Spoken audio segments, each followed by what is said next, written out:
Hello friends, पारस classes में आप सभी का बहुत बहुत स्वागत है। तो ये हमारी एक सीरीज़ चल रही है बेसिक्स ऑफ इंग्लिश ग्रामर वाली। तो इसमें हमने अपना फर्स्ट लेक्चर कंप्लीट कर लिया है। अगर आप लोगों ने वो लेक्चर नहीं देखा है तो आप उस लेक्चर को भी देखेंगे, तभी आपकी जो ये इंग्लिश ग्रामर की बेसिक वाली सीरीज़ है वो आपको बहुत अच्छे से समझ आने वाली है। ठीक है, चलिए स्टार्ट करेंगे आगे की बात कि आगे हमें क्या समझना है। देखिए, कल मैंने आपको जो चीज़ें समझाई थी वो मैं आपको एक बार ही बता दूँ। आपको किसी भी हमें क्या करना होता है, कल मैंने आपको सबसे पहले बताया था जो इंग्लिश ग्रामर की जो स्टार्टिंग वाली यूनिट मानी जाती है, स्मॉलेस्ट यूनिट, वो वर्ड से स्टार्ट होती है। और आपकी वर्ड के बाद इसमें फ्रेज आता है, फ्रेज के बाद क्लॉज आता है, क्लॉज के बाद हम लोग सेंटेंस की बात करते हैं। इस तरीके से हमने ये सीखा। उसके बाद मैंने आपको बताया सेंटेंस, क्लोज और आपके फ्रेज में क्या डिफरेंस है तीनों में। उसके बाद हमने बात की कि किसी भी सेंटेंस के वर्ड्स को दो तरीके से हम लोग क्या करते हैं, एनालाइज करते हैं। ठीक है, यानी कि टू टाइप से हम उसका एनालाइज करते हैं।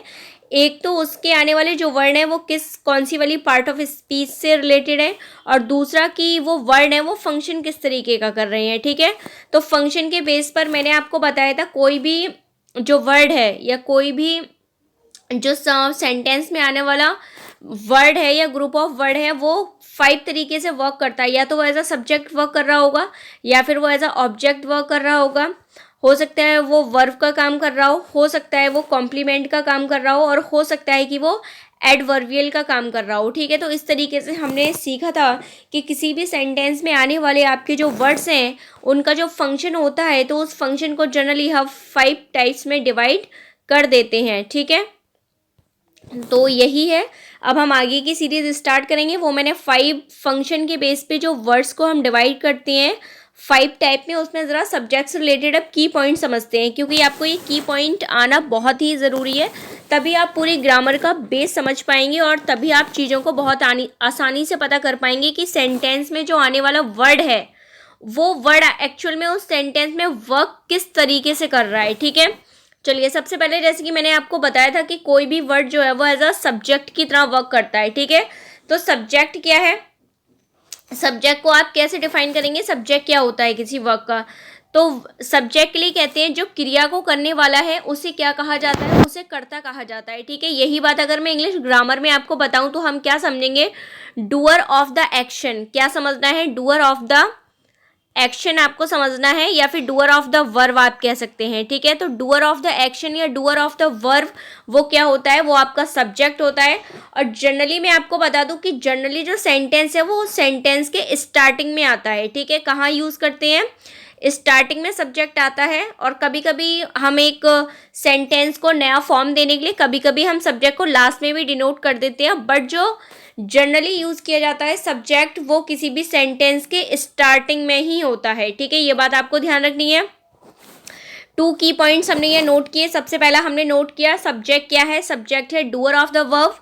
दूसरी बात ये सेंटेंस के स्टार्टिंग में ही आता है, कभी कभी बाद में या कहीं और आ सकता है, बट जनरली जो इसका प्लेस है वो सेंटेंस के स्टार्टिंग में रहता है। ठीक है, दूसरी बात अगर सब्जेक्ट को हम डिवाइड करें उसके टाइप्स में तो सब्जेक्ट 2 टाइप का हो सकता है। ठीक है, एक हो सकता है सिंगुलर सब्जेक्ट और दूसरा हो सकता है प्लूरल सब्जेक्ट। ठीक है, इन दो के अलावा आपका सब्जेक्ट की कोई तीसरी फॉर्म नहीं होती है। ठीक है, या तो सिंगुलर होगा वो सब्जेक्ट या फिर वो सब्जेक्ट क्या होगा, प्लूरल होगा। ठीक है, सिंगुलर सब्जेक्ट है तो आपकी सिंगुलर वर्ब लेता है, और प्लूरल सब्जेक्ट है तो वो आपकी प्लूरल वर्ब लेता है। ठीक है, ये बात हो गई। दूसरी बात, सब्जेक्ट बनने के लिए कौन सा पार्ट ऑफ स्पीच वर्क करता है। तो देखिए, अगर पार्ट ऑफ स्पीच में से बात करूं मैं आपकी, तो जनरली कोई भी नाउन और कोई भी प्रोनाउन, ये दो ऐसे आपके पार्ट ऑफ स्पीच हैं जो क्या बन सकते हैं, जो आपके सब्जेक्ट बनने का काम करते हैं। ठीक है, नाउन और प्रोनाउन। बाकी अदर कॉन्सेप्ट भी हैं जैसे इन्फिनेटिव है, जीरंड है और आपका पार्टिसिपल है, ये भी आपके क्या करते हैं, जब ये एज अ नाउन की तरह वर्क करते हैं तो ये एज अ सेंटेंस में सब्जेक्ट यूज किए जा सकते हैं। ठीक है, बट वो अलग कंडीशन है, अभी हम पूरी बात पार्ट ऑफ स्पीच को लेके करेंगे। ठीक है, तो एक बार मैं फिर से रिपीट कर रही हूँ कि सब्जेक्ट के बारे में आपको क्या क्या की पॉइंट्स पता होना चाहिए। ठीक है, सबसे पहली बात, it is a doer of the action, ये क्रिया को करने वाला होता है, वही सेंटेंस का सब्जेक्ट होता है। ठीक है, दूसरी बात, यहाँ क्या पता करना है आपको कि जो सब्जेक्ट है वो जनरली सेंटेंस के स्टार्टिंग में आता है। तीसरा पॉइंट जो आपको याद रखना है कि सब्जेक्ट जो है या तो वो सिंगुलर होता है या फिर वो प्लूरल होता है, ठीक है। टू फॉर्म में हो सकता है सेंटेंस आपके सेंटेंस का सब्जेक्ट, ठीक है। इसके बाद चलिए बात करते हैं, किसी भी सेंटेंस में कोई भी वर्ड जो है वो आपकी किसका काम करता है, एज अ वर्ब की तरह काम करता है, ठीक है। वर्ब के लिए देखिए बहुत सारी बातें हैं बताने के लिए, बट जैसे जैसे ही हमारी बेसिक्स ऑफ इंग्लिश ग्रामर वाली क्लास आगे बढ़ेगी, मैं सारे टॉपिक को डिटेल डिस्कशन के साथ आगे लेके जाऊंगी। अभी आप इतना समझ लेंगे कि जो हमारी वर्ब होती है वो हमारी सिंगुलर वर्ब भी होती है और प्लूरल वर्ब भी। अब कुछ लोग सुन के क्या हो रहे होंगे, सोच रहे होंगे शायद मैंने कुछ गलत बोल दिया, लेकिन ऐसा नहीं है। वर्ब की भी आपकी टू फॉर्म होती है, एक सिंगुलर फॉर्म होती है और एक उसकी प्लूरल फॉर्म होती है, ठीक है। आपने देखा होगा हम राम के साथ जनरली राइट्स यूज करते हैं, क्या यूज करते हैं, राइट वर्ड यूज करते हैं और उसके लास्ट में एस या ई एस ऐड कर देते हैं अकॉर्डिंग टू वर्ब। तो जब हम किसी वर्ब में एस या ई एस प्लस करते हैं तो वो वर्ब हमारी वर्क करती है एज अ सिंगुलर वर्ब, ठीक है, ध्यान रखना। और प्लूरल वर्ब क्या होती है, जब किसी वर्ब में हम एस या ई एस को ऐड नहीं करते हैं तो वो वर्ब कैसे फॉर्म में रहती है, तो वहाँ वो वर्ब अपने प्लूरल फॉर्म में रहती है, ठीक है। तो वर्ब भी आपकी कितना हो सकती है, तो वो सिंगुलर भी यूज़ की जा सकती है और वो प्लूरल भी यूज़ की जा सकती है, ठीक है। दूसरी बात, वर्ब को हम कई कैटेगरी में डिवाइड कर सकते हैं, बट जो मेन कैटेगरी है वो यही है, एक होती है हेल्पिंग वर्ब्स और एक होती है आपकी मेन वर्ब्स, ठीक है। बाकी का डिटेल डिस्कशन मैं आपकी आगे आने वाली क्लासेस में करूंगी, अभी शॉर्ट में इतना ही जान लेंगे आप लोग वर्ब के लिए, ठीक है। वर्ब क्या होता है, वर्ब को भी एक बार समझ लेंगे कि वर्ब क्या है। वर्ब को कहा जाता है डूइंग वर्ड्स, क्या कहते हैं वर्ब को, डूइंग वर्ड्स कहते हैं इनको, ठीक है। क्या कहा जाता है, डूइंग वर्ड्स। यानी अभी आपने देखा था, अभी क्या कहा जा रहा था, ऊपर सब्जेक्ट ले डूअर ऑफ द एक्शन, कि क्रिया को करने वाला कौन है, सब्जेक्ट है। अब सब्जेक्ट जो काम कर रहा है, फिर से सुनेंगे, सब्जेक्ट जो काम कर रहा है, जो क्रिया कर रहा है, वही क्रिया तो क्या है, वही क्रिया वर्ब है, ठीक है। तो दोनों आपस में एक दूसरे से इंटर रिलेटेड है, ठीक है, किसी सेंटेंस में। चलिए नेक्स्ट वन देखते हैं।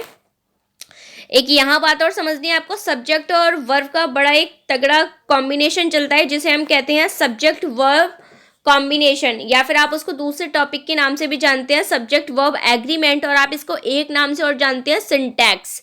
इसमें क्या होता है, इसके कंप्लीट टॉपिक में आपको यही समझाया जाता है कि हमें सिंगुलर सब्जेक्ट के साथ सिंगुलर वर्ब यूज़ करनी है और प्लूरल सब्जेक्ट के साथ अपने को प्लूरल वर्ब यूज़ करनी है, ठीक है। अब इसके भी कई सारे रूल्स होते हैं, वो मैंने आपकी 100 golden rules of English grammar वाली सीरीज़ चलाई है, उसमें ये काफ़ी आपके सारे रूल यहाँ मैंने कवर कर दिए हैं। अगर आपने वो सीरीज़ नहीं देखी है 100 गोल्डन रूल्स वाली, तो वो आप जाके देखेंगे, आपकी बहुत सारी ग्रामर की जो कन्फ्यूजन्स हैं वो दूर हो जाएंगी, ठीक है। तो ये एग्रीमेंट आपको इसीलिए मैंने बताया बीच में, क्योंकि ये हमारी इंग्लिश ग्रामर की सारी जो जितने भी पॉइंट मैं आपको समझा रही हूँ वो ग्रामर को समझने के लिए बेसिक्स है बिल्कुल इसका, ठीक है। चलिए नेक्स्ट वन देखेंगे, जो मैंने बताया था कोई भी जो पार्ट ऑफ स्पीच है वो ऑब्जेक्ट का भी काम कर सकती है किसी सेंटेंस में, ठीक है।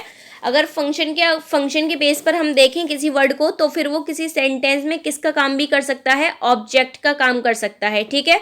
सबसे पहले आपको अब ये समझना चाहिए कि ऑब्जेक्ट की तरह जो वर्क करते हैं वो कौन कौन से पार्ट ऑफ स्पीच होते हैं। तो देखिए जनरली सब्जेक्ट और ऑब्जेक्ट का काम आपके दो ही पार्ट ऑफ स्पीच है जो रोल प्ले करते हैं, एक नाउन और एक प्रोनाउन, ठीक है।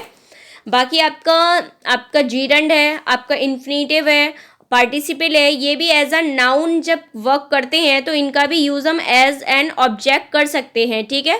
तो पार्ट ऑफ स्पीच में से नाउन और प्रोनाउन ही केवल किसका काम कर सकते हैं, ऑब्जेक्ट का काम कर सकते हैं।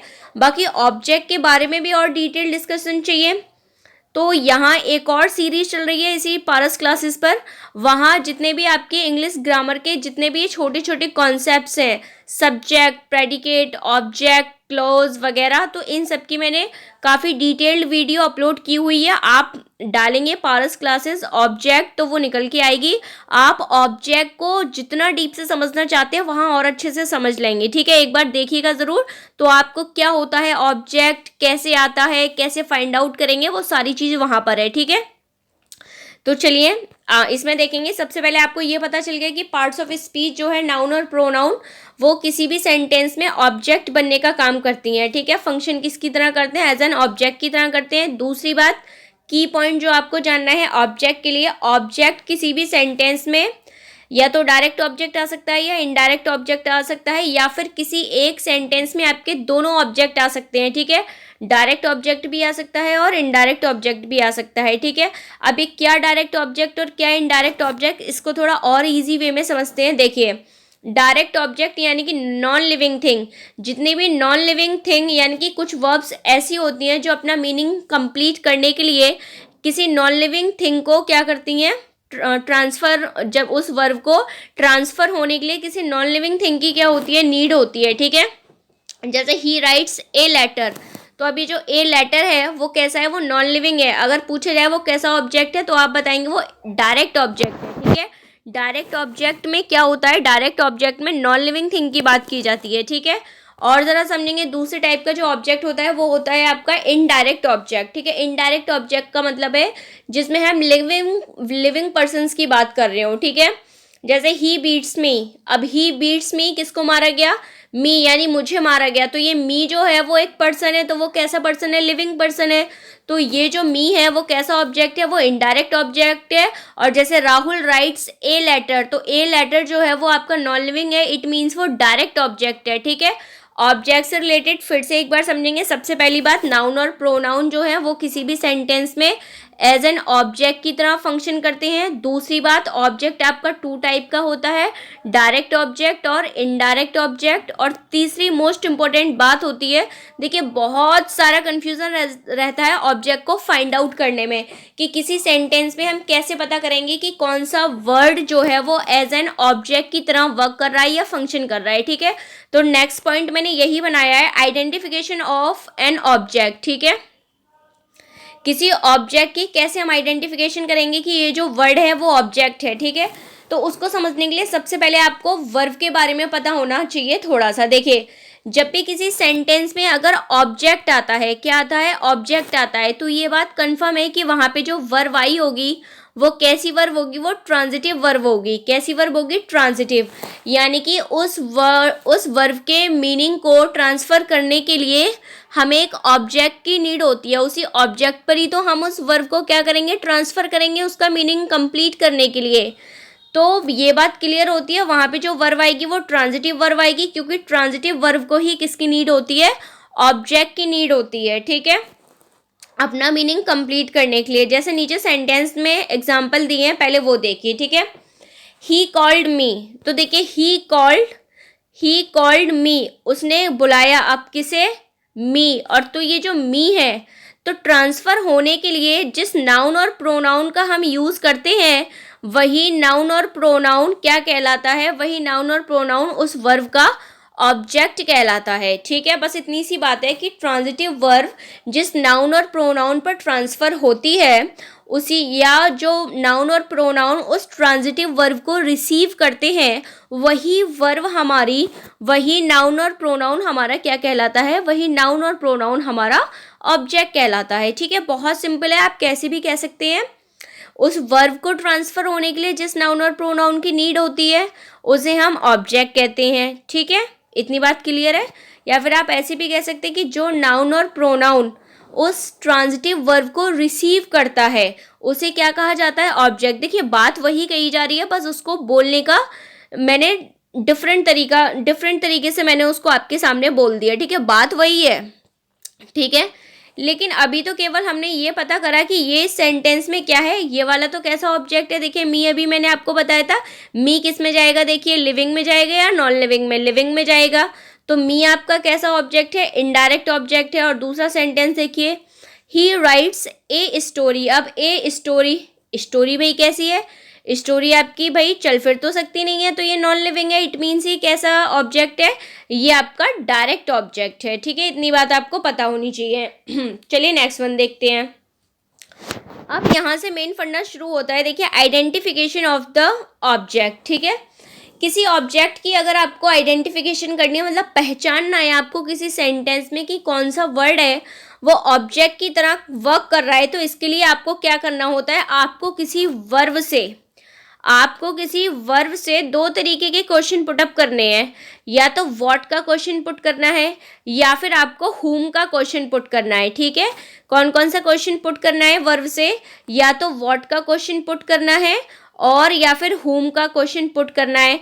जो इनका आंसर आता है व्हाट और हुम का, वही आपका आंसर क्या होता है, वही आंसर आपका ऑब्जेक्ट होता है। ठीक है, क्वेश्चन किससे पुटअप करना है, वर्ब से, और जो फिर आंसर आएगा वही वर्ड उस सेंटेंस का क्या होता है, ऑब्जेक्ट होता है। ठीक है, जैसे देखेंगे, देखिए राधा लव्स क्रिकेट। अब राधा व्हाट लव्स, ठीक है, या व्हाट लव्स राधा, आप कैसी, या व्हाट लव्स डायरेक्ट ऐसे ही पूछ लीजिए अगर बहुत ज़्यादा आपको नहीं बोलना है तो क्या मतलब किससे प्यार करती है, तो वो अभी यहाँ इस सेंटेंस में आंसर क्या मिलेगा, क्रिकेट। तो ये क्रिकेट इस सेंटेंस का क्या है, ऑब्जेक्ट है, और कैसा ऑब्जेक्ट है, डायरेक्ट ऑब्जेक्ट है। ठीक है, ये नॉन लिविंग है क्योंकि। नीचे देखेंगे मीत लव्स मयूरी। ठीक है, अब मीत किसको भाई प्यार करता है, हुम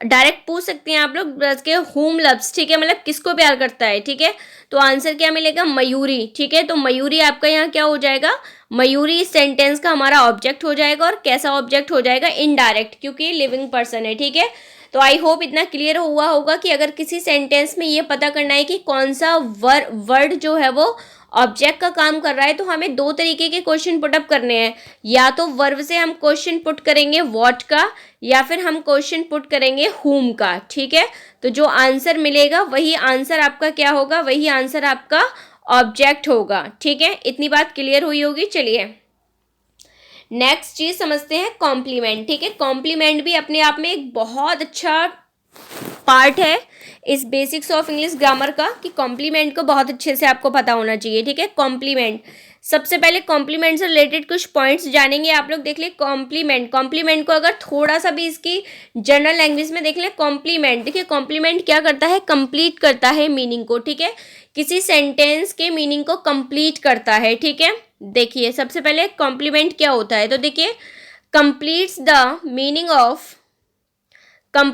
meaning of a verb of incomplete predication. ठीक है, जो भी आपकी वर्ब होती है जिसमें क्या नहीं होता, जिसमें प्रेडिकेशन नहीं दिया जाता, वर्ब के बाद बाकी का पार्ट नहीं दिया जाता प्रेडिकेट वाला, तो उसे हम इनकम्प्लीट वर्ब ऑफ प्रेडिकेशन कहते हैं। ठीक है, यानी कि जो वर्ब को छोड़कर उसमें बाकी और कोई बात नहीं कही गई हो, तो फिर ऐसी कंडीशन में हमें क्या करना पड़ता है, हमें कॉम्प्लीमेंट लाना पड़ता है, ताकि उसका मीनिंग क्या हो जाए, उसका मीनिंग कंप्लीट हो जाए उस वर्ब का। ठीक है, और वो सेंटेंस भी कंप्लीट हो जाए, इसीलिए इसका नाम क्या पड़ गया, कॉम्प्लीमेंट, क्योंकि ये क्या करता है, ये पूरे सेंटेंस को कंप्लीट करता है और वर्ब को भी अपना कंप्लीट मीनिंग देता है। ठीक है, तो इस बेस पर जो कॉम्प्लीमेंट है उसके भी टू टाइप्स हो जाते हैं, एक सब्जेक्ट कॉम्प्लीमेंट और एक ऑब्जेक्टिव कॉम्प्लीमेंट। ठीक है, टू टाइप से कॉम्प्लीमेंट के भी, पहला है सब्जेक्टिव कॉम्प्लीमेंट और दूसरा है ऑब्जेक्टिव कॉम्प्लीमेंट। ठीक है, इतनी बात आपको क्लियर है। कॉम्प्लीमेंट क्या है, किसी भी इनकम्प्लीट प्रेडिकेशन वाली वर्ब के मीनिंग को कंप्लीट करने के लिए जो वर्ड्स आते हैं उन्हें हम कॉम्प्लीमेंट कहते हैं, क्योंकि फिर वो क्या करते हैं, क्योंकि फिर वो सेंटेंस के मीनिंग को कंप्लीट कर देते हैं और हमारा सेंटेंस वहाँ कंप्लीट हो जाता है। ठीक है, इसीलिए इसका नाम ही क्या है, कॉम्प्लीमेंट। और कॉम्प्लीमेंट के टू टाइप्स होते हैं, सबसे पहला है सब्जेक्टिव कॉम्प्लीमेंट, दूसरा है ऑब्जेक्टिव कॉम्प्लीमेंट। ठीक है, जैसे देखेंगे, देखिए रवि इज ए, अगर इतना छोड़ दिया जाए रवि इज, तो क्या आपको पता चल रहा है कि रवि के बारे में क्या बताया जा रहा है, या फिर आपको पता चल रहा है कि सेंटेंस जैसे कंप्लीट हो गया, नहीं लग रहा ना।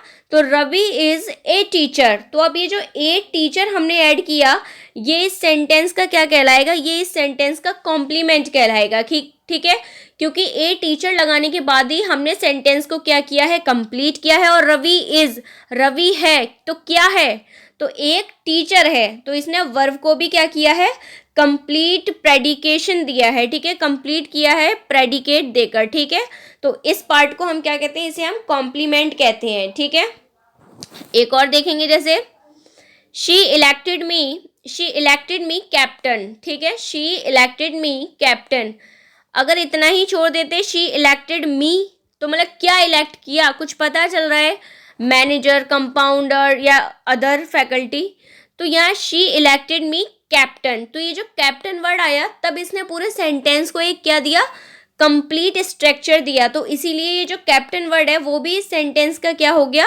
कॉम्प्लीमेंट हो गया। ठीक है, पहले आपको इतनी बात समझ आई कि किसी भी सेंटेंस को कंप्लीट करने के लिए इनकम्प्लीट प्रेडिकेशन वाली वर्ब को कंप्लीट मीनिंग देने के लिए जो वर्ड्स यूज़ किए जाते हैं उन्हें हम क्या कहते हैं, उन्हें हम कॉम्प्लीमेंट कहते हैं। ठीक है, होपफुली इतने इजी वे में आपको नहीं मिलेगा कहीं भी, तो आप इन चीज़ों को बहुत अच्छे से समझेंगे। वीडियो पसंद आ रही हो तो वीडियो को लाइक ज़रूर करेंगे और सबसे ज़्यादा ज़रूरी है कि आप वीडियो को शेयर करें। ठीक है, क्योंकि देखिए हम भी इतने हार्ड वर्क के साथ आपके लिए वीडियो प्रिपेयर करते हैं, तो ये इट्स योर रिस्पॉन्सिबिलिटी ऑल्सो कि आप वीडियो को ज़्यादा से ज़्यादा शेयर करें। और चैनल को अगर फर्स्ट टाइम वॉच कर रहे हैं तो चैनल को सब्सक्राइब करें और बेल आइकन प्रेस करें ताकि टाइम पर आपको नोटिफिकेशन भी मिलती रहे। ठीक है, चलिए तो कंटिन्यू करेंगे आगे।